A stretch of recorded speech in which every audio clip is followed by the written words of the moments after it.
Muito bem, então, mais uma vez, sejam todos muito bem-vindos para esse tempo aqui da ED Online. Talvez tenhamos alunos novos chegando, vimos pessoas novas chegando ali no nosso grupo do WhatsApp, então se tem alguém aqui pela primeira vez, seja muito bem-vindo. Esperamos ter vocês conosco aí todos os domingos, às 9h30. Esse é o nosso horário de nos encontrar aqui, para aprendermos juntos da palavra do Senhor, compartilharmos. É um tempo muito abençoado. E nós estamos hoje começando esse novo tema dentro da ED Online, o Evangelho no Trabalho, servindo Cristo em sua profissão com um novo propósito. E a gente está usando como base para esse curso o livro O Evangelho no Trabalho, né? O mesmo nome, Sebastian Traeger e Greg Gilbert. É um livro muito interessante, vale a pena a leitura simples, gostosa, mas ao mesmo tempo muito bíblica, trazendo aí insights bem legais, e cada capítulo pegando uma temática, né, uma área desse grande tema do Evangelho no trabalho. Então, como a gente pode relacionar a nossa vida no trabalho com a nossa vida cristã, como essas duas coisas se integram, né, e como elas não precisam andar separadas, né, em duas caixinhas separadas na nossa mente, mas como a gente pode entender o nosso trabalho à luz do Evangelho, dentro dessa grande história, então, como o nosso trabalho faz parte dos propósitos de Deus nesse mundo, não é?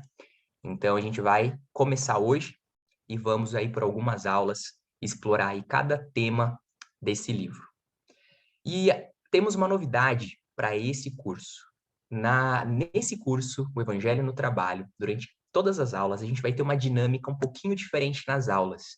Então, nós temos em cada aula um primeiro momento de exposição, como a gente já está acostumado. Vai ter um professor e ele vai expor o tema daquela aula, mas a gente reserva a segunda parte da aula para um convidado estar conosco num bate-papo.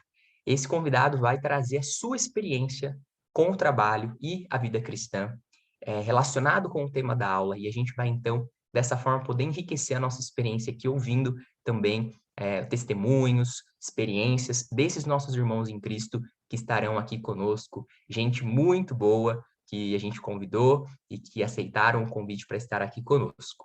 Hoje, o nosso convidado que vai participar dessa segunda parte da nossa aula é o Gerson Prata. Ele está aqui já conosco, já é aluno aqui da ED Online, sempre conosco presente, e a gente vai ter a oportunidade de bater um papo com ele, então, no finalzinho, na segunda parte aqui da nossa aula de hoje, tá? Então, nós estamos na primeira aula e hoje nós vamos falar sobre esse tema tão importante. O livro já abre com essa temática, né? A idolatria do trabalho. Nós vivemos num tempo em que a gente tem dois tipos de percepções extremadas com relação ao trabalho que estão muito, muito em voga, né? Ou a gente vê pessoas que desconsideram o trabalho, né? Não gostam de trabalhar e querem um estilo de vida em que o trabalho esteja ou não presente, né, ou pouco presente, né? Então, uma desconsideração pelo trabalho, como o trabalho sendo uma coisa ruim ou desnecessária para a nossa vida, que a gente deve curtir a vida, que o trabalho não tem espaço, né, para o trabalho, ou ele deveria ser diminuído o máximo possível na nossa vida. Ou a gente tem um outro extremo, que é a da idolatria do trabalho. Trabalho tomando todos os espaços da nossa vida, né? O trabalho assumindo esse caráter idólatra no nosso coração, e a gente vive mesmo para trabalhar, o trabalho se torna esse ídolo. E a gente vai falar, então, sobre esse aspecto hoje. Em outras aulas, a gente vai trabalhar o outro que eu mencionei. Então, hoje, a idolatria do trabalho. Se a gente fizer as contas, né, pensando aí em 40 horas semanais, um trabalho típico, né? 40 horas semanais, você trabalhar por uns 40 anos nessa rotina, você vai ter trabalhado aí 80 mil horas, né? Falando de um trabalho formal, de um trabalho normal, digamos assim, né? Remunerado. Então, isso significa que o trabalho é muito essencial para a nossa vida. Ele faz parte da nossa existência. Muito do que a gente vive no dia, né, a maior parte do nosso dia, muitas vezes é relacionado com o trabalho. E essa conta aqui não entra o período que a gente estuda para trabalhar, né, que vem antes do trabalho, o período que a gente usa para se deslocar até o trabalho, né, toda essa questão, né, realmente resumindo aí, né, apenas o trabalho em si, né, é como se a gente trabalhasse 8 horas, mas no final das contas, às vezes a gente trabalha muito mais, né, quando a gente começa a somar aí todos os outros fatores.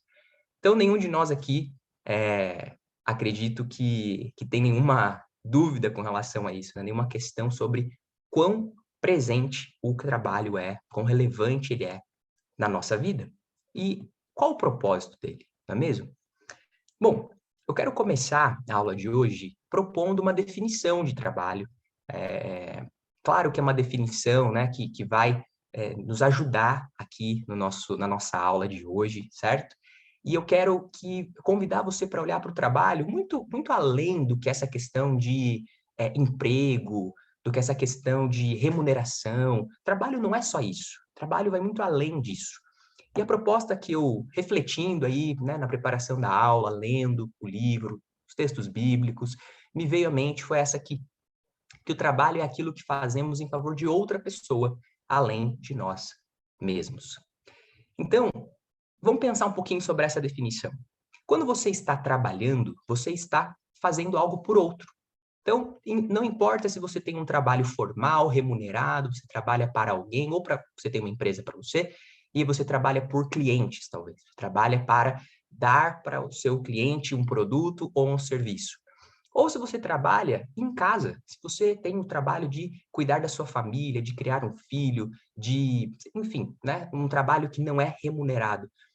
Os dois tipos de trabalho aqui entram nessa definição. Você está gastando seu tempo e a sua vida, investindo energia em favor de outra pessoa. Até mesmo uma mãe que está lá em casa, trabalhando o tempo todo em favor do seu filho, da sua família, ela está trabalhando por outra pessoa. Ela se cansa, ela se desdobra, ela gasta energia para promover saúde, para promover bem-estar, para cuidar de outra pessoa. Isso também é trabalho. Então, no geral, quando a gente tira essa questão de receber salário, de estar empregado, carteira assinada, na minha visão, a gente pode entender que trabalho é aquilo que a gente faz a favor de outra pessoa além de nós mesmos. É um investimento de tempo e de energia na vida de outra pessoa, para favorecer o outro. E quando a gente pensa nessa definição, para mim fica mais claro um texto bíblico que Jesus ele diz algo muito interessante em João 5:17. Jesus disse para os escribas, os fariseus que estavam ali perto dele: "O meu Pai trabalha até agora, e eu trabalho também." Jesus estava ali no contexto de que as pessoas estavam criticando ele sobre o trabalhar, sobre fazer coisas no sábado e não sei o quê, e Jesus traz essa afirmação: "O meu Pai trabalha até agora e eu trabalho também." Jesus está dizendo para nós que o nosso Deus é um Deus trabalhador e que o trabalho não foi invenção humana, que o trabalho já existia antes da criação, que o trabalho já existia antes do ser humano existir. Deus trabalha. Deus é um Deus trabalhador. Deus, a Trindade, é composta de 3 pessoas que fazem coisas e que investem tempo e energia para o outro. O Pai, o Filho e o Espírito Santo estão o tempo todo glorificando um ao outro, cuidando um do outro, amando um ao outro. E quando eles decidem criar o universo, criar o mundo espiritual, criar tudo o que existe, eles também estão cuidando disso, eles também estão trabalhando nesse sentido de que eles estão dando ali o seu tempo, a sua energia, estão colocando atenção em outra pessoa além deles próprios. Olha que interessante. Então, Deus trabalha. O nosso Deus trabalha. Por isso, quando ele nos criou, a sua imagem e semelhança, ele nos criou também para o trabalho. Não é apenas para o trabalho, mas também para o trabalho. O trabalho faz parte da nossa natureza, da nossa identidade. Deus quer que trabalhemos, Deus quer que a gente faça algo por outro. Deus quer que a gente promova vida para que a gente crie coisas e beneficie outras pessoas, que a gente explore o que Deus colocou nas nossas mãos, a natureza. No curso anterior a gente falou disso, não é? Deus nos deu um mundo, mas esse mundo não está pronto. Ele precisa ser desenvolvido e o trabalho é a maneira com que nós desenvolvemos esse mundo para que ele chegue, né, na plenitude e alcance tudo aquilo que Deus deseja que ele alcance. Os autores desse livro, são dois, né, eles escrevem em conjunto, eles trazem essa ideia inicial aqui que eu trago para vocês. Precisamos desesperadamente perceber como o próprio Deus se deleita no trabalho. E como o próprio Deus designou o nosso trabalho, por meio da sua graça, para o nosso bem e para a glória dele.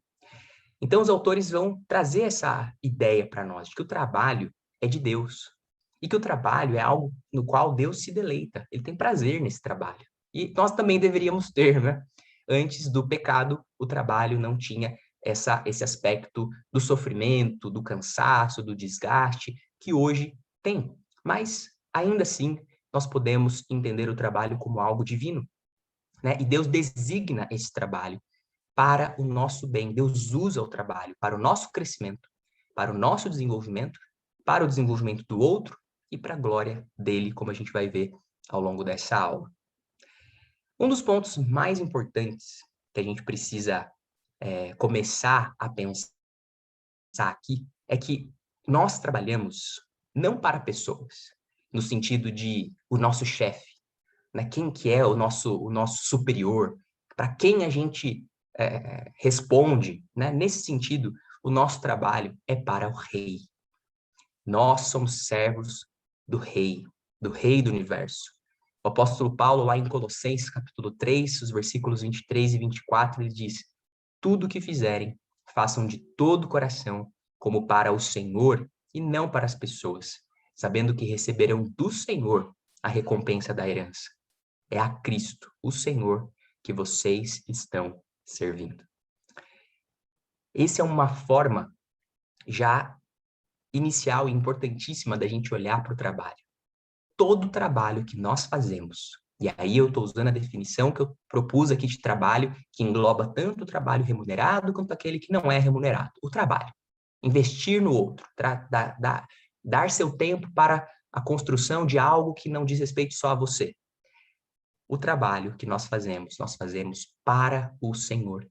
Nós fazemos como resposta à vontade dele, ao comando dele. Ele nos criou para isso.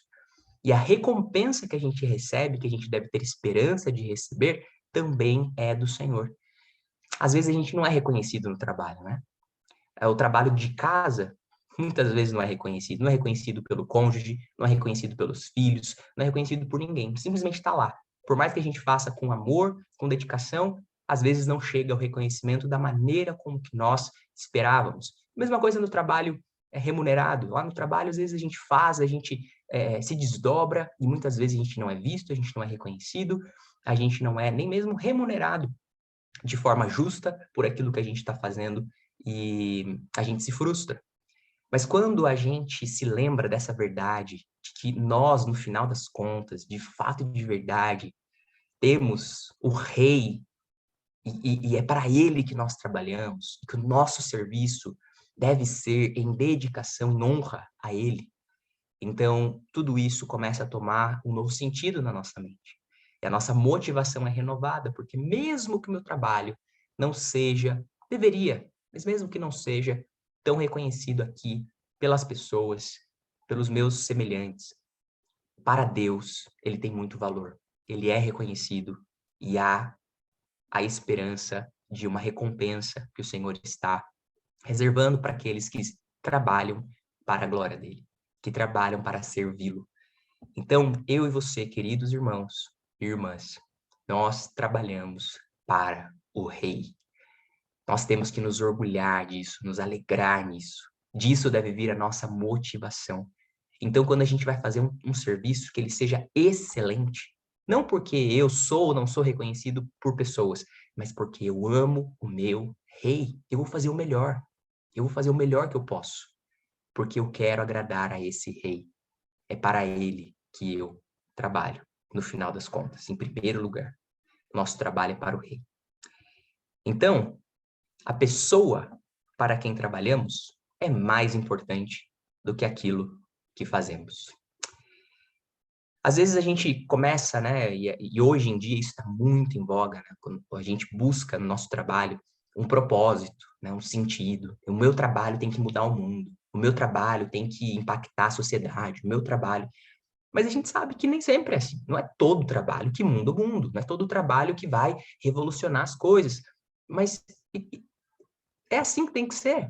Deus não chamou a gente para ficar revolucionando tudo, né? Ele quer que a gente tenha a nossa esfera de atuação ali dentro da onde ele colocou a gente. E ali naquela esfera de atuação é que a gente vai ser um fator de transformação.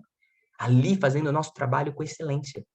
Então, às vezes, esse desejo, né, de fazer coisas grandiosas, né?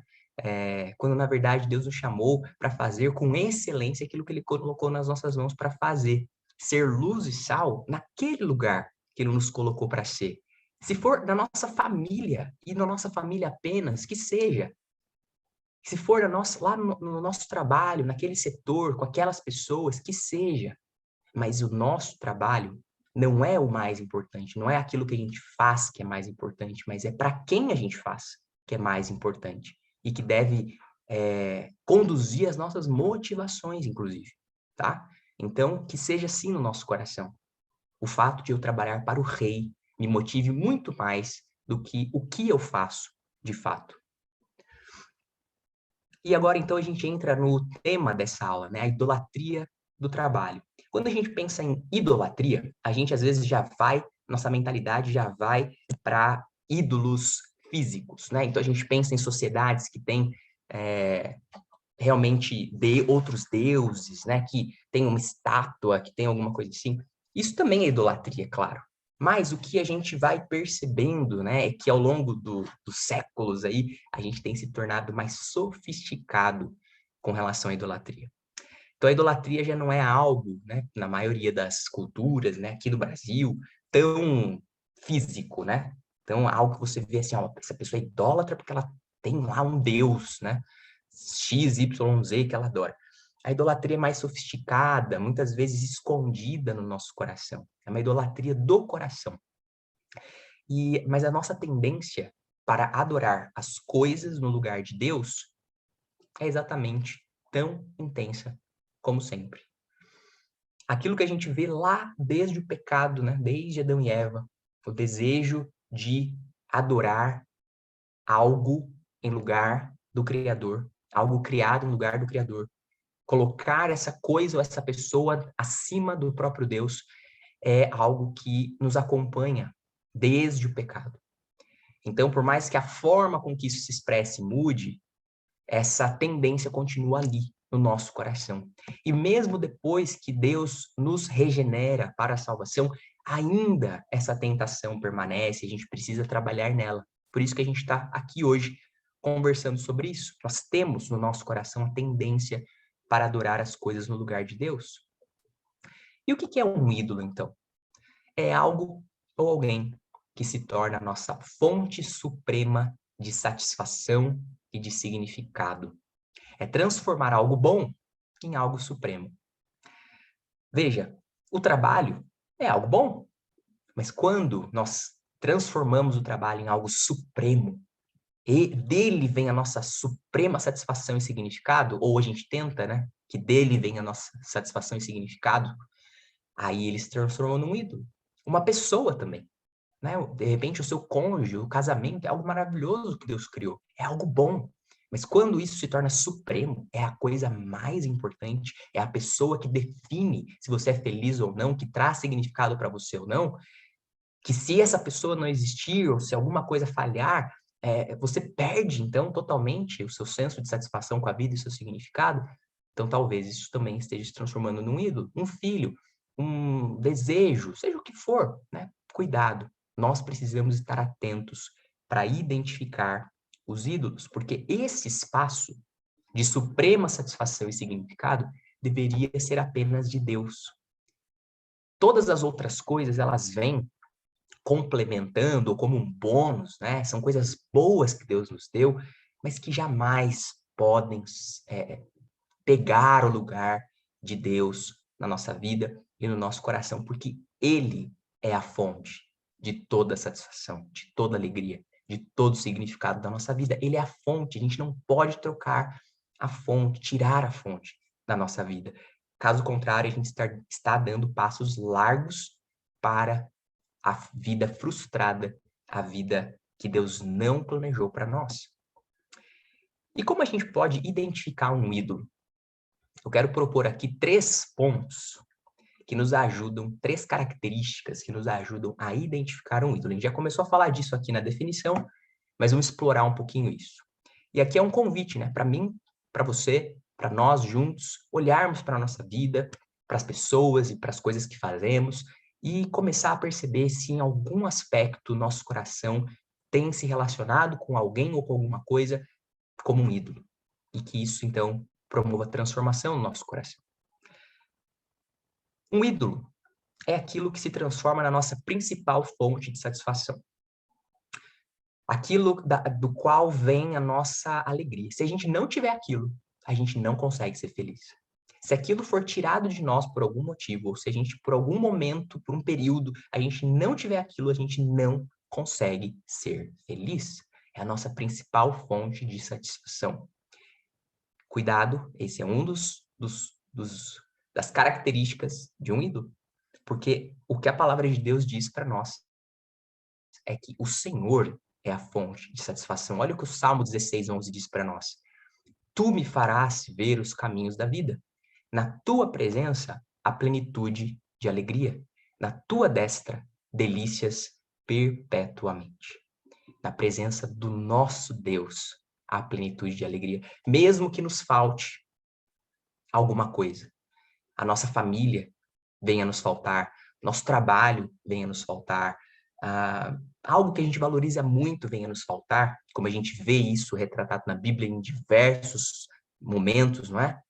Até na igreja primitiva, os apóstolos, eles perdendo coisas tão importantes, mas eles ainda mantinham uma alegria, um contentamento interno que vinha do relacionamento com Deus.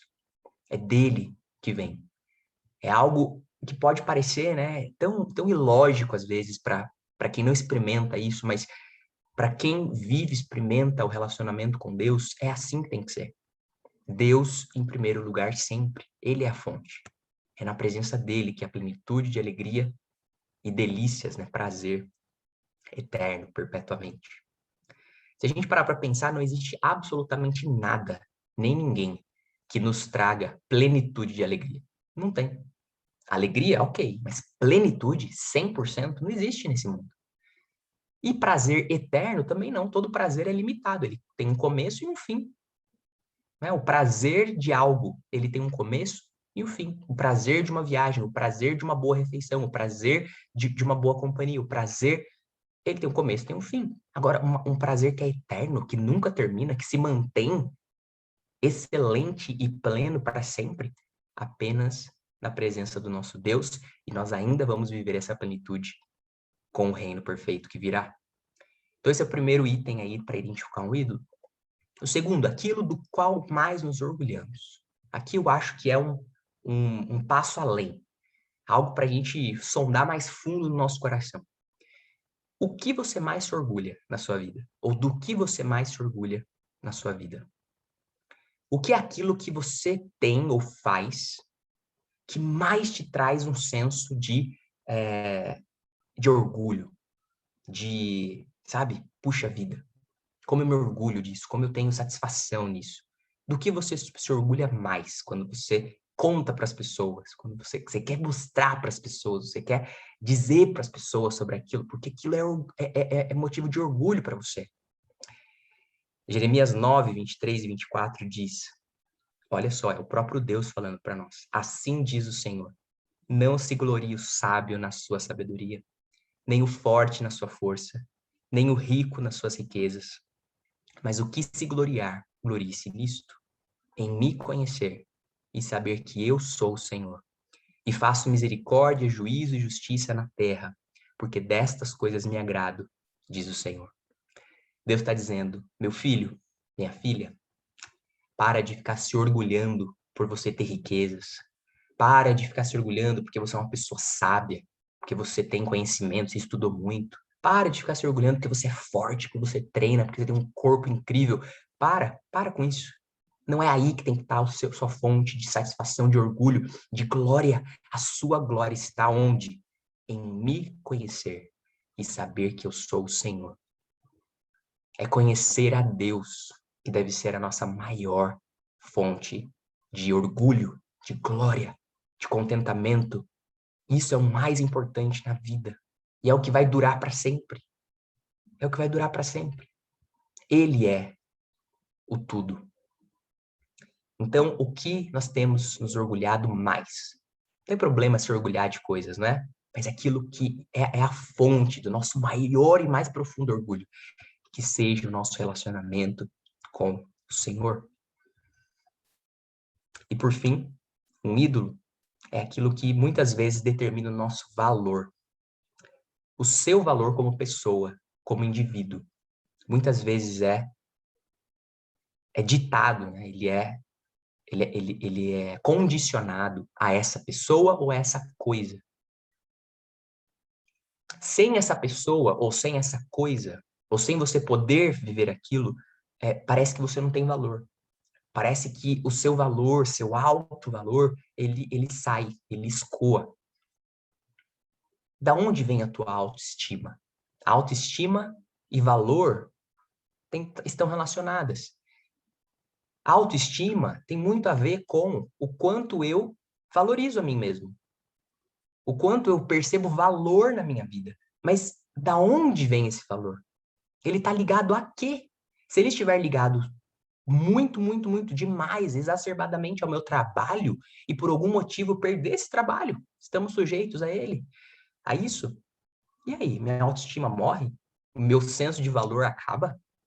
Se o meu valor está ligado de forma exacerbada no meu cônjuge, ou de forma exacerbada na minha família, ou exacerbadamente naquilo que eu faço na igreja, no meu ministério, na minha posição eclesiástica, se por algum motivo aquilo não for mais a nossa realidade, aí eu perdi o valor, aí eu não me sinto mais uma pessoa valiosa, aí eu não me sinto mais alguém que tem estima.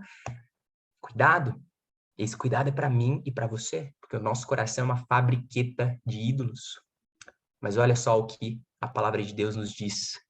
Vejam que grande amor o Pai nos tem concedido, a ponto de sermos chamados filhos de Deus.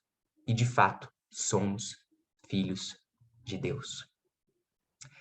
Queridos, não existe nada mais valioso nas nossas vidas do que o nosso relacionamento com o Senhor e o fato de sermos filhos e filhas dele. O nosso valor está em que nós somos amados por ele. O amor de Deus por nós nos faz valioso. O fato de nós pertencermos à família de Deus nos faz valiosos, nos faz filhos e filhas do Rei, nos faz príncipes e princesas. A Bíblia nos chama de reis e rainhas no futuro, na eternidade. Nós pertencemos à realeza. Nós pertencemos à família de Deus. Esse é o nosso valor. É um valor que não é nosso, é derivado. É o nome que está em mim. Sabe quando as pessoas se orgulham do nome da família? Ah, eu pertenço à família X. A família Y é uma família muito distinta na sociedade, é uma família que tem história, é uma família que construiu tal coisa, é uma família da empresa X. Sabe qual é a nossa família? A nossa família é a família do Pai, do Filho e do Espírito Santo. Esse é o nosso nome, queridos.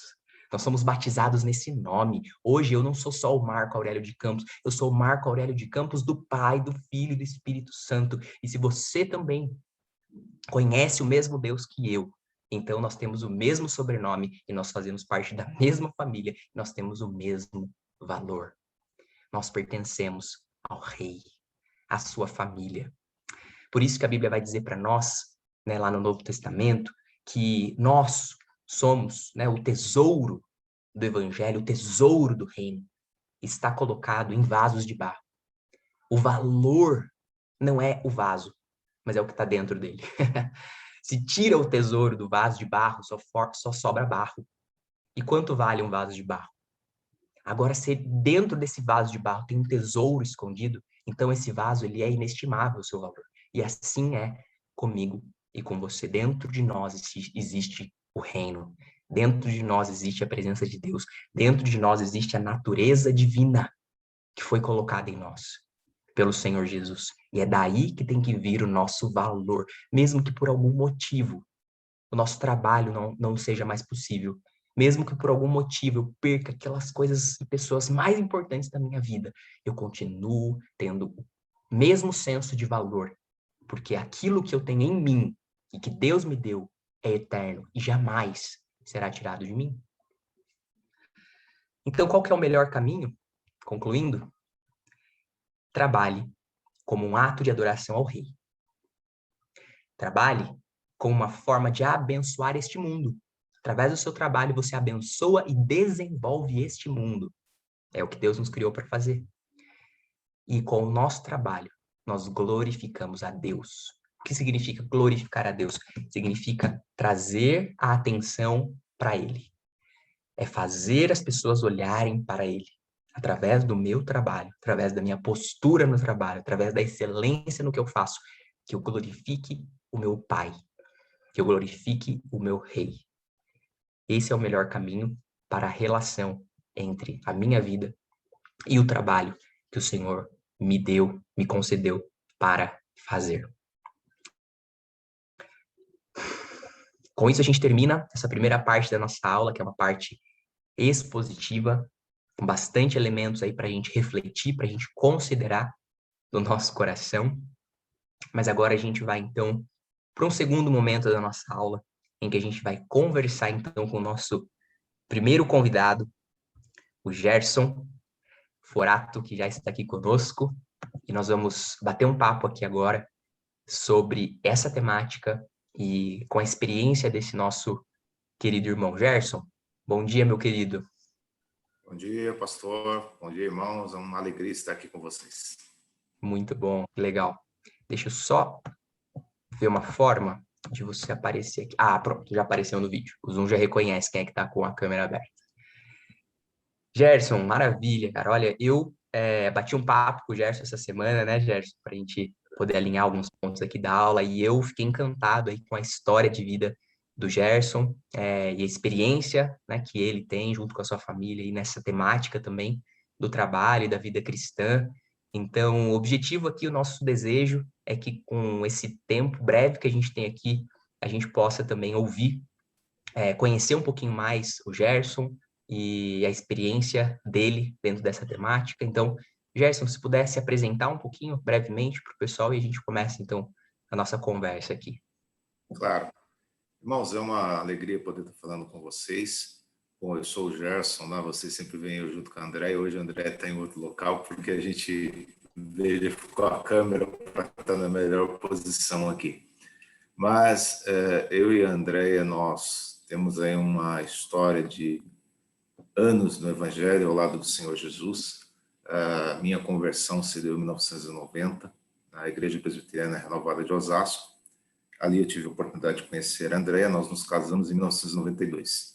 E tivemos muitos anos na Presbiteriana, depois fomos para a Igreja Batista Palavra Viva, onde permanecemos até o final. A igreja depois teve ali uma alteração de nome, mas nós permanecemos aí até o final do ano passado, 2020, e quando nós tivemos a oportunidade de ingressar no Calvário, estamos aí com os irmãos e estamos muito alegres por isso. Temos 2 filhos, a Andréia e eu temos 2 filhos, Lídia e Felipe, que participam aí das programações, efetivamente dos teens, no caso do Felipe, e a Lídia, no caso dos jovens, têm sido muito abençoados. Nós temos sido muito abençoados pelo ministério da igreja, e em particular pela questão do ensino, que é algo que nós amamos, né? Falando um pouquinho da minha experiência profissional, eu tenho 32 anos de trabalho, meus irmãos, e desses 32 anos de trabalho, 31 anos que eu já estava servindo ao Senhor Jesus. E uma das minhas grandes experiências profissionais, eu consegui aí um emprego, para quem é um pouquinho mais experiente como eu, vai lembrar do Plano Collor, que confiscou, fez uma série de coisas lá em 1990. E eu arrumei um emprego justamente naquela época, e minha oração para o Senhor fosse que o Senhor me desse um local onde eu pudesse entrar, me desenvolver, crescer profissionalmente, e assim Deus os fez. Eu entrei nesse grupo econômico como office boy, saí de lá como diretor-geral, isso no final de 2016, quando a empresa foi vendida, e desde então eu e a Andrea temos sido empreendedores, temos nossas próprias atividades empresariais, muito focados no agronegócio. Ao longo dessa minha caminhada, eu tive a oportunidade de me deparar com uma série de situações, uma série de circunstâncias aí na nossa vida, principalmente quando você vai alçando cargos de chefia, cargos de gerência, ou cargos mesmo de diretoria, que foi a situação que eu acabei chegando muito rápido. Um dos pontos aí que sempre me chamou bastante atenção, pastor, foi a questão do culto e da personalidade com que as pessoas tratam os executivos que são bem-sucedidos no mercado. Então, é muito comum, seja no mercado brasileiro ou no mercado europeu, americano, você ter aquela visão muito clara de que os executivos são eles que salvam as empresas, são eles que fazem isso, fazem aquilo. Ou seja, você tem um culto muito grande às pessoas, tá? Então, você faz uma determinada realização, aquilo dá certo, e aquilo acaba se tornando um problema, porque imediatamente algo terrível entra no nosso coração chamado orgulho. E um ponto que o Senhor sempre falou muito comigo foi lá em Provérbios 16, 18, né? Dizendo que o orgulho precede a ruína e a altivez de espírito a queda. Então, é algo que, como uma sugestão que eu deixaria para os irmãos, é ter a gente uma noção muito clara de que a gente não pode permitir, como profissional, que o orgulho entre no nosso coração. Por mais que as coisas que a gente faça deem certo, por mais que a gente realmente comece as coisas e Deus abençoe e o Senhor abra as portas aí, é muito importante a gente ter uma visão clara de que realmente é Deus que está nos abençoando. Eu, quando assumi a direção da empresa como diretor-geral, isso foi no ano de 2004, a empresa estava numa situação praticamente pré-falimentar. E as pessoas olhavam para mim e falavam assim: você é um louco, como é que você vai assumir uma empresa dessa forma? Você vai colocar o pouco patrimônio que você conseguiu em risco? Enfim, tinha ali todo um contra e outros falavam a favor. Mas, para a honra do Senhor, em pouco mais de um ano nós tínhamos revertido aquela situação, a empresa de prejuízo passou a dar lucro, tanto que ela pôde fazer uma comemoração aí de 60 anos em grande estilo, uma festa maravilhosa lá no Teatro Municipal de São Paulo. E nesse momento é natural que o orgulho entre no seu coração, mas aí a gente sempre lembrava desse textinho da palavra de Deus, sabendo que, olha, tem que tomar cuidado, porque isso não vem de mim, não é da minha força, não é da minha competência, por mais que as minhas estratégias humanas sejam válidas. Se o Senhor não estiver nesse processo, nada disso vai valer. E aí entra um outro ponto que realmente também sempre foi algo muito presente na minha vida, e é saber que quem eu sou. Eu sou um servo de Jesus Cristo. É algo realmente que está presente na minha vida desde o começo em que eu tive a oportunidade de me render aos pés do Senhor Jesus, quando eu fui alcançado pela sua maravilhosa graça, é entender e compreender que eu sou um servo de Jesus Cristo.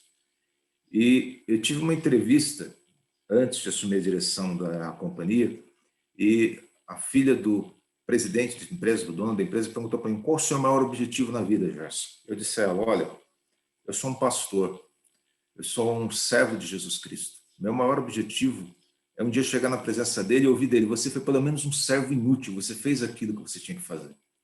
Ela olhou para mim espantada, porque qualquer um poderia dizer uma série de outras coisas, mas eu fiz questão de dizer aquilo que Deus tinha gerado no meu coração, e de fato, esse é um lema muito presente na minha vida. Eu me esforço para fazer minimamente aquilo que Deus reservou para que eu faça nesse mundo, através do meu ministério, através da minha família, através da Igreja do Senhor, através daquilo que Ele me colocou. Eu não fui chamado para o pastorado em tempo integral, como vários outros irmãos foram chamados, mas aonde Deus me chamou e onde Deus me colocou, eu tenho que exaltar, glorificar o Senhor, fazer tudo com excelência. E eu dizia para o pastor Marco Aurélio: se o Senhor falou para Josué: Josué, você ficou velho, ainda ficou muitíssima terra para conquistar, que dirá de mim?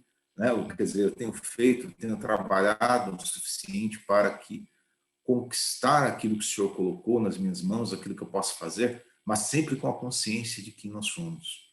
Somos Gerson, servos de Jesus Cristo.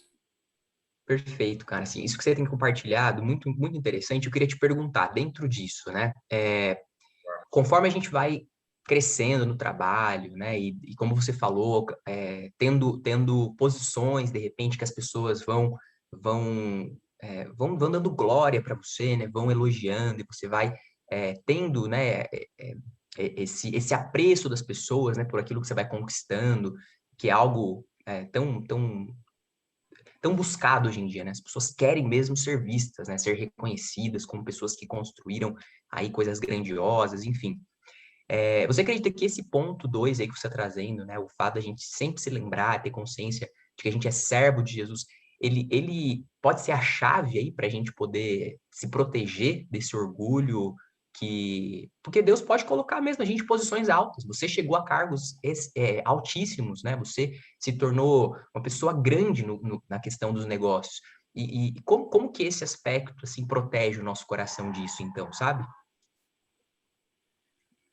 Olha, pastor, eu tive a oportunidade ao longo da minha vida profissional, depois que você consegue se resolver uma situação interna, passam a ter os problemas externos. Então, a partir de 2006, eu tive que fazer uma militância muito grande em Brasília. Você conviver em Brasília é você conviver com o que tem de melhor e o que tem de pior nesse país. Pode parecer uma contradição com isso que eu estou falando, mas é um fato. Por quê? Você tem pessoas extremamente boas, você tem funcionários públicos honestos, corretos, que gostam de fazer coisa reta, e você tem toda aquela bandalheira que a gente conhece, a gente vê aí todos os dias, das mais diferentes matrizes ideológicas de esquerda, direita, centro, enfim. A corrupção é algo impregnado no coração desse país.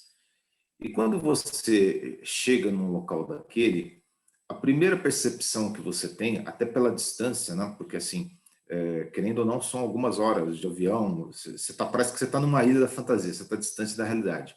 Então você começa a ter uma sensação muito grande que você pode fazer as coisas.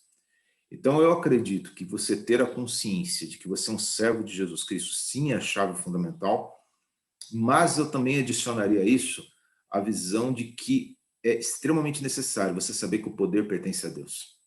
Por quê? Porque a partir do momento que você começa a ter um determinado poder, eu cheguei a comandar, no auge da empresa, nós chegamos a ter mais de 1.400 funcionários espalhados aí por inúmeras praças no Brasil, você tem uma sensação de que você pode alguma coisa, né? Então, essa percepção bem clara, assim, de que você é um servo e de que o poder não pertence a você, mas pertence ao Senhor, né? Como o salmista falou uma vez, Deus falou, 2 vezes eu ouvi que o poder pertence a Deus. Para mim, assim, são 2 pontos essenciais, porque você fica com a sensação de que você vai poder, que a sua articulação, que aquelas pessoas que você está conversando, e na frente de inúmeras pessoas que naquela época desfrutavam de poder, pude falar, requerer aquilo que eu solicitava, seja em nome da empresa, seja em nome da associação. Participei como conselheiro de inúmeras associações voltadas ao comércio exterior, inclusive a modernização do comércio exterior brasileiro, que era o nosso grande foco de atuação. E realmente você fica com aquela sensaçãozinha de que, olha, vai dar certo. Mas não é que vai dar certo. Vai dar certo aquilo que Deus reservou para dar certo, e você tem que fazer a sua parte e ter realmente essa consciência de ser servo de Jesus e que o poder pertence a Deus. Acho que são 2 pontos assim essenciais dessa caminhada. Muito legal. Eu estou ouvindo você falar e lembrando, por exemplo, né, de pessoas da palavra de Deus, né, personagens bíblicos, por exemplo, que alguns deles Deus, por questão estratégica mesmo, colocou essas pessoas em lugares de autoridade, em lugares de visibilidade, em lugares de influência na sociedade, né? Então a gente vê, por exemplo, José. José chegou lá no auge, né, no Egito, podendo comandar tantas pessoas e teve ali, né, é, é, exerceu, né, uma função ali muito chave, né, naquele momento, inclusive para o desenrolar, né, dos planos de Deus com relação ao seu povo. Mas a gente percebe no coração dele isso aqui que você está trazendo, né? Ele nunca se esqueceu de que ele era servo de Deus, de que ele estava ali, né, respondendo a alguém que estava acima dele, que não era o faraó, que era o próprio rei dos reis, né? E ele sabia que o poder pertencia a Deus também, né? O tempo todo, isso foi uma característica desse homem, né? Que Deus deu a ele tanta autoridade ali, tanta influência, né? Ao mesmo tempo, a gente vai ver pessoas na Bíblia que, por algum motivo, Deus não colocou nesses lugares de evidência, mas tiveram ali uma função específica naquele lugarzinho, com aquelas pessoas. Alguns profetas, por exemplo, que Deus chamou, ficaram quase que invisíveis, né, por muitos anos. O seu ministério, às vezes, nem teve tanta visibilidade, mas essas mesmas pessoas tinham o mesmo coração. Também sabiam que eram servas do Senhor, também sabiam que o poder pertencia a Deus. Então, eu fico pensando que, independente de onde a gente está, independente do trabalho que a gente exerce, né, dessa visibilidade que a gente pode ou não pode ter dentro da sociedade, esses pontos que você está trazendo, eles marcam, né, a chave, né, o coração de quem tem um relacionamento com Deus, né, deveria estar sempre presente mesmo dentro de nós, né? Com certeza, pastor. E você entender que aonde o Senhor te colocou é você brilhar a luz de Cristo, né? Você ser sal, luz, isso é um papel fundamental do cristão, onde Deus tem nos colocado. E quando eu estava lendo esse livro, né, eu estava falando com o pastor, o autor, ele começa dizendo que, olha, eu vendi o meu negócio que eu faço agora, né? Ele percebeu que ele estava envolto na idolatria quando ele vendeu o negócio. Quando a empresa foi vendida, para mim foi um período de adaptação, porque eu tinha uma rotina de vida voltada para isso que, de repente, de um dia para o outro, desapareceu. Eu falei, preciso fazer alguma coisa. E aí, onde a gente já tinha entrado, e você vê como Deus vai gerando no seu coração. Eu tive a oportunidade, o privilégio de desfrutar um tempo com a minha família maravilhoso, e nós, durante muito tempo, antes disso acontecer, a gente já tinha viajado boa parte desse país, conhecido, andado por locais, andado por cidades, conhecido um pouco. E você, quando sai, eu sou paulistano, nascido e criado na cidade de São Paulo. A gente tem uma visão do Brasil muito paulista, né? Falando por mim, eu tinha uma visão do Brasil muito paulista, assim. Quando você começa a lidar com a realidade brasileira, a realidade do comércio exterior, como eu lidei, eu trabalhava no Porto de Santos, 70% desse movimento no Porto, ele é produzido e ele tem uma destinação, ou ele vem da agricultura ou ele volta para a agricultura, né? Então, você tem uma importância muito grande lá do negócio para fins desse país. Tanto que uma das grandes motivos a gente ter conseguido realmente, com a graça de Deus, colocar o grupo empresarial nos eixos foi ter diversificado os negócios, ampliar, inclusive, a atuação do que era a agricultura na parte de importação e exportação do que a gente fazia. Mas aí a gente olha todo esse cenário e a gente vê assim, você vai encontrar uma série de pessoas ao longo da tua caminhada que são pessoas abençoadas, pessoas que vão estar ali do teu lado para te dar uma palavra, que Deus vai colocar no seu caminho. Eu tive o privilégio de conhecer inúmeros irmãos em Cristo numa posição até mais elevada que a minha, que estavam ali sendo tão sal e luz como eu. Outros que estavam numa posição inferior, mas tinham ali realmente essa condição de poder chegar, trazer uma palavra e estarem junto e muitas vezes falar simplesmente para mim, Gerson, estou orando por você. Eu falei, que benção, né? Então, realmente, Deus, ele escolhe, ele coloca isso. E quando terminou esse momento da minha vida, a gente decidiu avançar em temas voltados ao agronegócio, que é o que a gente trabalha hoje, né? Eu trabalho como seguro voltado à produção de grãos, o seguro para o mercado pecuário, também produzimos alimento para animais. Então, a gente hoje está realmente focado no agro, a gente está no interior até em função disso.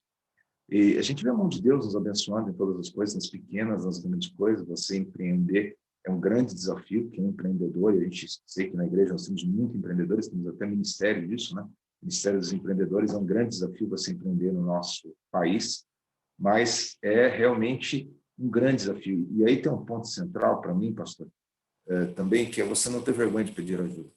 Eu acho que isso é um ponto que marcou sempre a minha vida em todos os momentos, e aqui um papel essencial e fundamental é o papel da Andréia, minha esposa, porque a própria Bíblia fala, né? É melhor serem dois do que um, porque é a maior paga do seu trabalho, porque se um caírem, levanta o companheiro.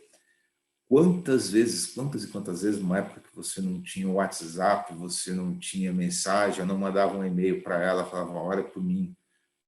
Nós tínhamos nossos códigos de oração, como temos até hoje, né? Olha, a situação está crítica, está difícil, às vezes você está no meio de uma luta, e ela estava lá orando, intercedendo por mim, muitas vezes me chamando para a realidade, falando, olha, você está se cedendo, você está fazendo isso, está fazendo aquilo.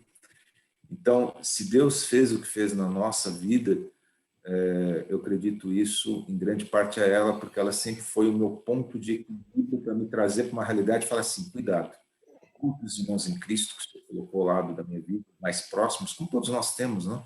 Pessoas realmente que acabam sendo mais chegados que um irmão, nos ajudavam também, nos ajudam até hoje. Então, assim, cuidado, você está se cedendo nisso, se cedendo naquilo. Você ter alguém para te dizer a verdade é algo muito importante, né? É saber que você não é só aquilo que as pessoas estão vendo e acham e projetam de você. Então, você tem que ter essa consciência muito clara e não tem que ter vergonha de pedir ajuda. Você falar de pedir ajuda no mundo corporativo é algo muito complicado, porque as pessoas entendem, às vezes, ajuda como algo vergonhoso, mas, na realidade, é uma benção. Agora, nós não temos que nos seguir pela lógica corporativa, e sim pela lógica bíblica, né? E a Bíblia é muito clara em falar que a gente não tem que ter vergonha de pedir ajuda, não tem que ter vergonha de pedir oração, não tem que pedir vergonha, irmãos, me ajudem, porque eu estou padecendo por essa questão na minha vida. Então, isso é algo muito presente na minha vida. Até quando eu conversava com você, pastor, eu dizia, esses 4 pontos aqui um pouco Gerson, né? É realmente entender essa dinâmica da minha vida para me preservar e para não permitir que realmente eu caia nessa cilada da idolatria, porque ela é uma cilada terrível, né? Algo que nos afasta de Deus. A gente não pode ter nada e ninguém que ocupe aí o lugar do Senhor. Muito legal. Eu gosto muito, né, disso que você falou no final, né, e eu sempre falo, né, que no reino de Deus, né, no reino de Deus a gente não foi chamado para brilhar sozinho, a gente foi chamado para refletir a glória de Deus e juntos, né? Então, é esse time, né, que faz a coisa acontecer. Então, muito legal você honrar sua esposa aqui, e a gente tem que aprender essa cultura da honra, que muitas vezes não existe, né, no mundo dos negócios, né? A honra é própria, né? O que eu fiz, o meu nome, eu fiz acontecer. E no reino de Deus a gente aprecia, né, o compartilhar. Não, mas para isso acontecer, não foi uma pessoa só, não foi só quem estava com a cara ali, né, na frente, teve todo um apoio, gente que não aparece, que fez acontecer. E aqui, né, a gente não deve ter nenhuma dificuldade nisso, né? A gente tem que ter vontade mesmo de fazer o outro crescer, né? Fazer o outro aparecer, fazer o outro brilhar, né? É isso que Jesus nos ensinou a fazer, né? Quem quer ser o maior, que seja o último, né? Quem quer ser o maior no reino de Deus, que sirva, né? Então, realmente, vai na contramão de tudo o que esse mundo aqui prega, né? Do que o negócio hoje em dia, né? Vem muito daquilo que a gente conversou na semana passada, né? Desse coração da Babilônia, de Babel, né? O desejo de crescer, de fazer o seu próprio nome. Então, quando a gente é um cristão, ou empreendedor, ou qualquer outra posição que a gente tenha, a gente vai nadar contra a maré, porque não é a filosofia, não é a postura predominante na sociedade, né? Sem dúvida. É você realmente entender que Deus chamou você para ser diferente, né? Deus não nos chamou para ganhar concurso de popularidade, Deus nos chamou para estarmos realmente numa posição simplesmente de destaque, mas Ele nos chamou para honrar o nome dele, né? Para realmente, como servos, demonstrar que Ele é o Senhor. A glória dele, não é nossa. A gente tem que ter essa visão que só reflete a glória dele, né? Essa percepção muito clara no nosso coração. Então, Exatamente. eu tenho claramente essa convicção na minha vida, todas as áreas da minha vida. Qualquer ela, eu tenho que refletir a glória do Senhor. É isso que a gente luta todos os dias para fazer, porque não é algo fácil, né, pastor? Não é algo que a gente, um dia ou outro, não vai ter um deslize. Com certeza a gente vai ter, mas o importante é a gente reconhecer, pedir perdão ao Senhor e voltar para o eixo, né? Voltar para o trilho que Ele deixou traçado ali para a gente e prosseguir sempre. Exatamente. Gerson, muito obrigado por estar aqui com a gente, compartilhar um pouquinho da tua jornada, da tua experiência, dos teus ensinamentos. Enriqueceu mesmo a nossa aula. O pessoal aqui no chat também elogiando bastante e agradecendo. Então, obrigado mesmo, viu, por compartilhar com a gente. Amém. Foi uma satisfação. Muito obrigado pela oportunidade.